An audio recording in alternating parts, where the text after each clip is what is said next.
Hallo julle, sjoe, wat 'n besige tyd het ons gehad. En ja, dan kom ek nou nie by al die dinge uit nie, maar hier is ek nou terug en ek wil graag verder met julle gesels. Vandag oor trauma. So in my vorige video het ek julle vertel van my seentjie Johan. Ek was 23 weke swanger met hom en hy het 'n breinontwikkelingsafwyking gehad. En ons moes die swangerskap op 23 weke termineer. En ja, die eerste ruk na die terminasie, ek het die maandag die keiser gehad en die volgende maandag weer begin werk.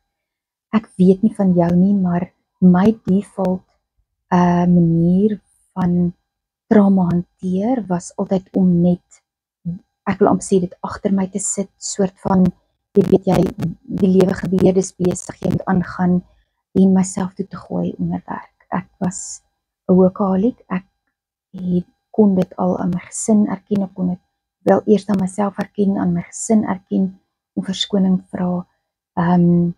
So dit was my coping mechanism, was werk. Ek het myself regtig stikkend gewerk van ligdag tot donker nag, want dan hoef jy nie aan te dink nie, en ook in die salon, ek glo elke kliënt wat inkom wil weet, joh, Marina, ek het gehoor, wat het gebeur, weet, so dis amper asof jy oor en oor die proses gaan, en jy, omdat jy praat, raak jy ontslaaf van emosie, en praat dis 'n wonderlike ding, maar wat ek ook geleer het, is dat deur net te praat oor jou pyn, is nie noodwendig altyd 100% genesend nie. Partykeer het jy doelgerigte terapie nodig, deur professionele mense, om jou te kan help, met sulke diep trauma.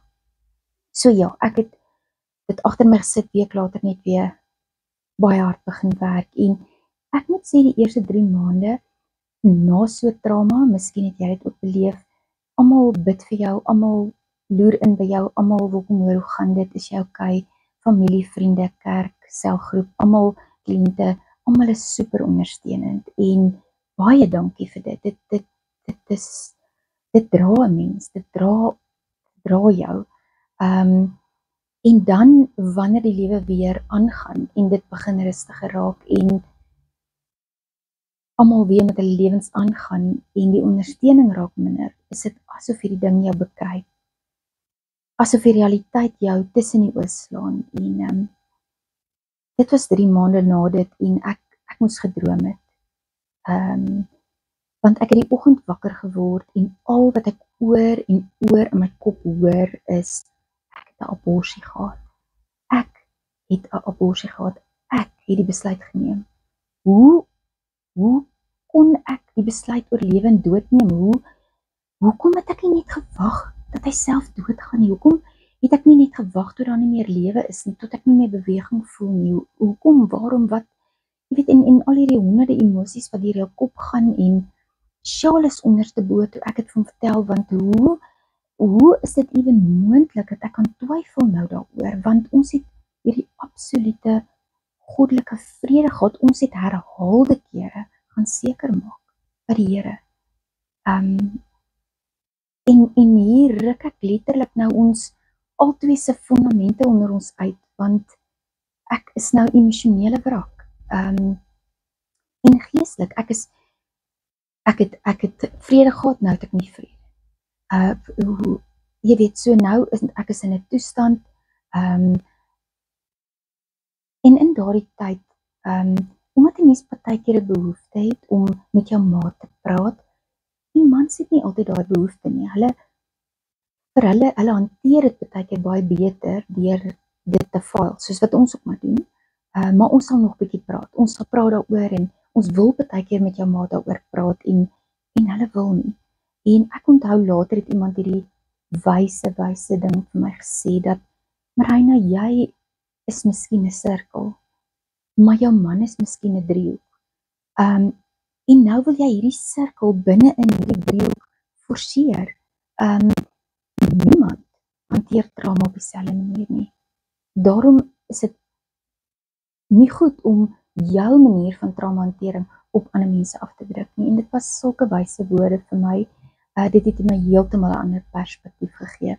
Maar goed, terug by daardie tyd, 3 maande na die terminasie, en ek het besef, jy weet, ek praat baie daaroor met die kliënte, Shaal wil nie daaroor praat nie, ek is emosioneel, ek kan nie hierdie emosie uitkry wat binne in my is nie, want ek het 'n 3-jarige dogtertjie wat as gevolg van die trauma wat ons hele gesin nou deur is sy super malvas.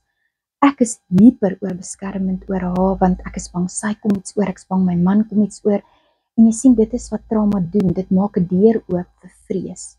En die geringste dingetjie, ek was soos 'n super helikoptermamma, en dis iets wat ek nou nog baie keer vir myself moet sê, onthou die Here kan beter na hulle kyk as ek.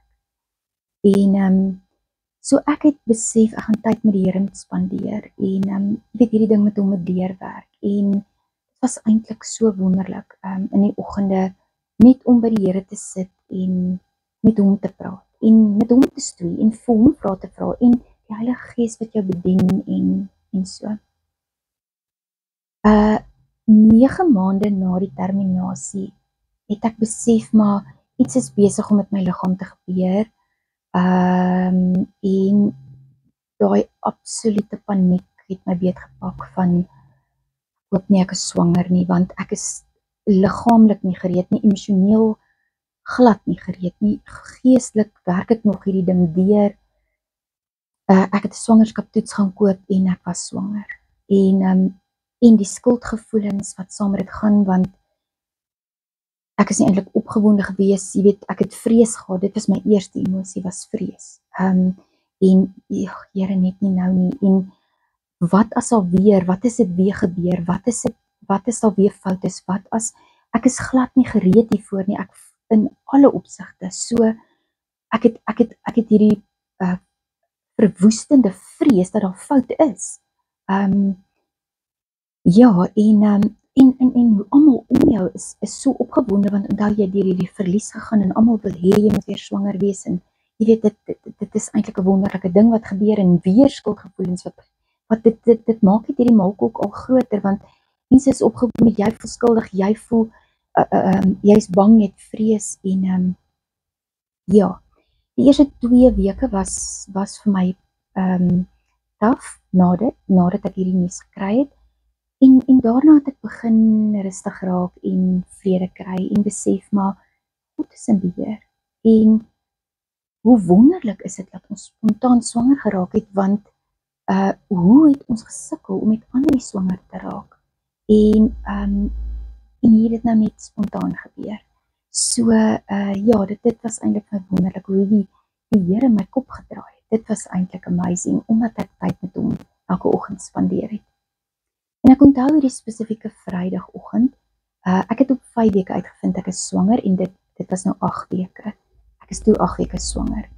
En die Vrydagoggend het ek vir die Here gevra, sal hy asseblief vir my die geslag wys, en die baba se naam gee. Want nou het ek hierdie opgewondenheid begin ervaar, van ek is actually swanger, en dit is amazing. En ek het so duidelik ervaar hoe die Here vir my sê in my gees, haar naam is Marley, maar sy gaan dit nie maak nie. En ja, ek onthou ek het opgestaan, ek het na Shaal toe gekom en vir hom vertel wat ek ervaar het, en ek het gehoop, ek het gemis, ek het al gemis in die gees, maar die Sondag het ek begin bloei, en dit was 'n spontane miskraam, en weer eens al die skuldgevoelens wat deur jou gaan, van aanvanklik wou jy nie swanger wees, toe wil jy, toe jy opgewonde, toe verloor jy dit. En ja, die duiwel, ek weet nie wat is die woord wat ek wil gebruik nie, maar hy verniel jou met al hierdie emosies, en ek wil amper sê plekke wat hierdie trauma of dinge wat met jou gebeur, vir hom gee. En ek moes in my lewe leer om te onderskei wanneer is dit die duiwel wat met my praat, of dinge in my kop sit, of gedagtes, drome, iemand sê iets, die vrou wat my opgeneem het by Medikliniek het gesê, o, 'n aborsie.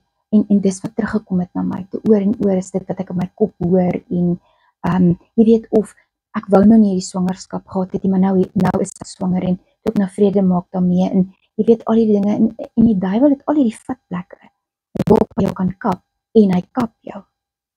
En ja, so ek moes leer om te onderskei en baie dankie vir ons selgroepleier op daai stadium, Andre en Adrie, ongelooflike kinders van die Here en vir julle hulp en leiding en geestelike berading om my ook daar te kon help. Ek is baie dankbaar vir dit.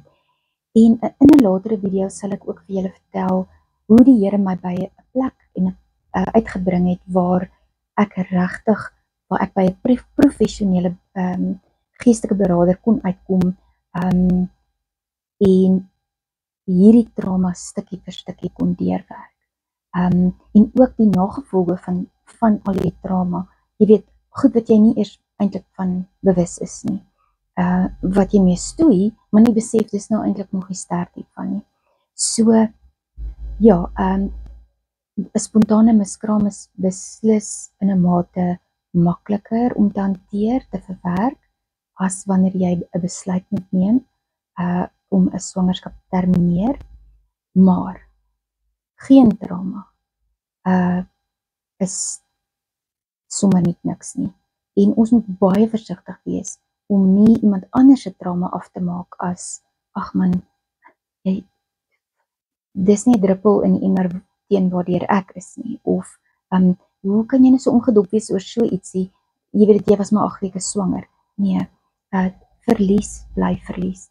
En omdat dit emosionele pyn veroorsaak, is dit iets wat in jou onderbewussyn, in jou sielsdimensie gaan vassit, en jou lyf vergeet dit nie, jou brein vergeet dit nie. So dit is baie belangrik dat 'n mens deur trauma werk en vrykom van hierdie dinge. Maar daaroor gesels ek met julle in 'n volgende video.